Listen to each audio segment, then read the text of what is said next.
Chuan a veng tlang zain tlai chu kan hoi vel dawn a helai tlang hi a hoina hi zau khop mai a nuam em na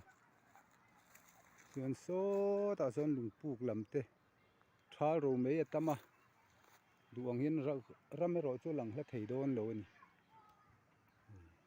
tisawn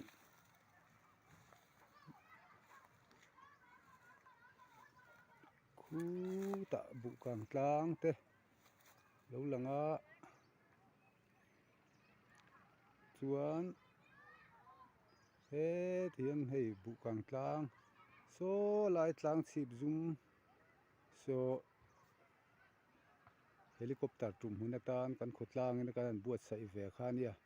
tichuan a thlang ami saw a thlangah sawn in lo lang a awm a saw hayar school ani tichuan helai a chung hring hi thlang leh deuh mi chung hring hi kan damdawi in ve ani tin helai a piah deuha chung sen saw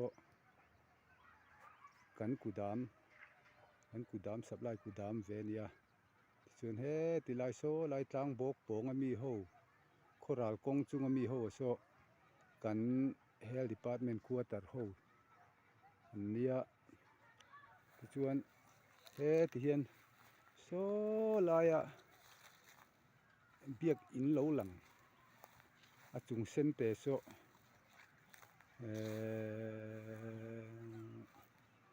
UPC North East lam an ni tichuan he laia hei veng laia hian a chung sen pahnih a awm a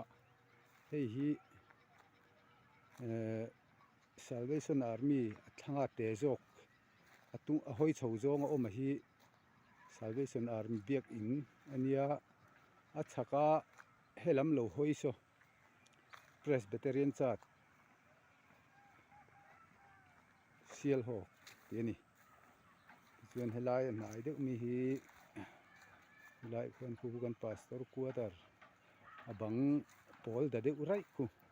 kan pastor quarter ania chuan hi lamah khian metal khe chho le a tichuan Sialhawk High School a pawh a high school khi a building tha deuh mai kan nei a building nuam deuh ani amarawh chu helai tang chuan thingbuk khi an nei tha lutuk a an school khi hliah ta vek a chuan khi mi piah khi ai bitlang Sialhawk la thu a dil kawn le IB atia kha hilai hi ai bitlang chu ni tia starting sen khi tichuan khi mi thlang khi mi piah mi khi pithan mawi tlang ania tichuan khi lai hian khi mei te pawh lo khu lai a khi mi chhak tlang tak khi tlang thiang hlim an ti chu ni khi tawngtai mi te tlang ania tichuan khi lai hian khi chhakah khian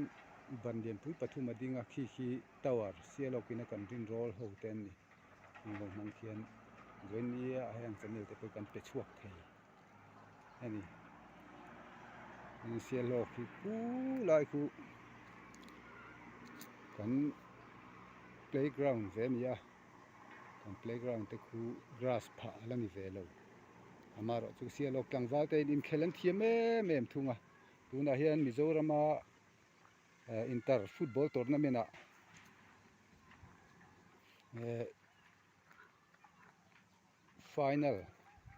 finalist kan nei te chu Sialhawk le Champhai Kanan te khan nia khu mi fil atang khuan chu tiang din hunah chuan Sialhawk tlangval hi an rawn vak chhuak thei ni mi fil khu a chu hla deuh hleka lang chiang lo ni pointin helai in chung sen lian deuh mai hi Presbyterian Church tho Sialhawk South lam biak in ani ve thunga helai tlang atang hian a lang zau ve khawp mai a view hi a tha khawp mai a tichuan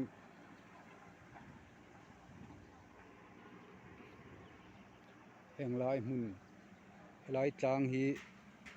chuan a veng tlang hi Sialhawk branch UAMA hian a enkol deuh a hei eng emaw an phuna om ve nuala ti chuan tilama hian hoi kual leila khulam khu tlang pui ram ania amaro chu chhuma tam lutuka ro mei zam ate kha siwan sang hlain ro mei zam in tlang tin mual tin ati asak ro mei ati tak mai kha tam mani dang a hian atam le zual la chu taka chu lang thui lo ma se thai kalak chak chan na lai tak ani uwan sang an thiam ma hei ama hriat rengna a te pawh ni sela thahil awme ni hi engemaw chen phei kha chu kain lo in hmel hriat tha ve khawp mai a zui te pawh kan lo in zui chuak rol tawh thin ani ti chuan ti hian chhim lampang hoi leila ti sawn saw laia hek duai saw kawng ania saw metal road main road biate lama kan pheina ani ti chuan a chunga mi saw a building a lang lo chia electric hrui alu tuk na saw kan substation ani so lai sawn substation thave deuh a thar kan nei a lawm khawp mai helai hi anuam ve khawp mai helai hi tlang chuan a veng tlang man lai tanga sial hawk nula leh tlangval te lo len na thin ania ti chuan khi tlang a in dot chhota helai a hnai ber hi tunah chuan sial hawk mipuin bethel nana kan rin rol ber hi ania khi cross te pawh a lang nga zamtin hin nutling engemaw zat hin ri chu ani he hmunah hian ti chuan a chhak a piah deuhah sawn uaime park tlang kha a awma chu khian chep a lang lo deuh helai tang chuan a chhak hi ti hian tingmun tlang bul thuta tlang lo awm ve khi thlan mual chhak tlang kha ania tlang sang ber khi sial hawk ram tlang sang ber ania tingmun tlang kan tih chu nia khi nidangah chhip khi kan la kal dawn na ti chuan heti hian a thlangah sawn saw va fai lo awma saw man lai chuan puja pahuan an ti thina saw lai sawn kawng phei a awma a kawng hming pawh pu a puja pahuan kawng ti ania kawng hei a kawng hming sawi nan pawn puja pahih a tel thin ani keini phei chuan puja pa pawh kan hre phah chuang lo a ti sawn tunah chuan in chhawm chhawng zelin lal bela ram ania tunah sawn saw thing an ching te niang saw fai ang reng khawp mai ti chuan tingmun tlang pang khi ti hian a thluang thla vaka khutah a chhuka khutah kala lungva a zuk ri ani tingmun tlang tlak lam hian he tlang hi kan sawi tawh ang deuh khan tlang ho sa pawh tam na a tlak lam kham pang te phei khi chu kham chhawr dawh na sa tak te pawh awm luh leih thei lo lai te pawh awm kal leih thei lo lai chu tiang a awm chu nia tin a thlang lam pang pawi awi pang thlain khutah la taka lungva zu ri a ti chuan hei helai hmun hi hmun nuam nia kan la nge amarawh chu helai hmun hi nuam em rualin engemaw chen atang khan hmasawn na in kan hmasawn na in a ei ral ve i ti mai la electric ban hi tam ta em mai a electric hi hei a pawh pheina nan hmanga helai mai a pawh hian hei ban ruk a awma a ban ruk awm deuh thuai hlawm mai a anawm dan tur angin tun hma ang khan a nuam thei ta lo deuh a tin ran te lo awm lo bawk nen sava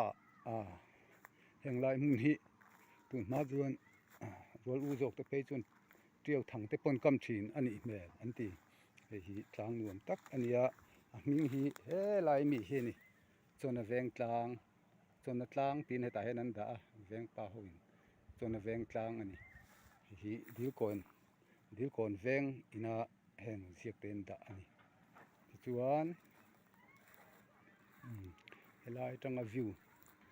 tanga view chu a zo ani deuh mai a ni dangah rem changah kan hna ti le anga helai tawngtai tlang khi kan la la tel bawk dawn nia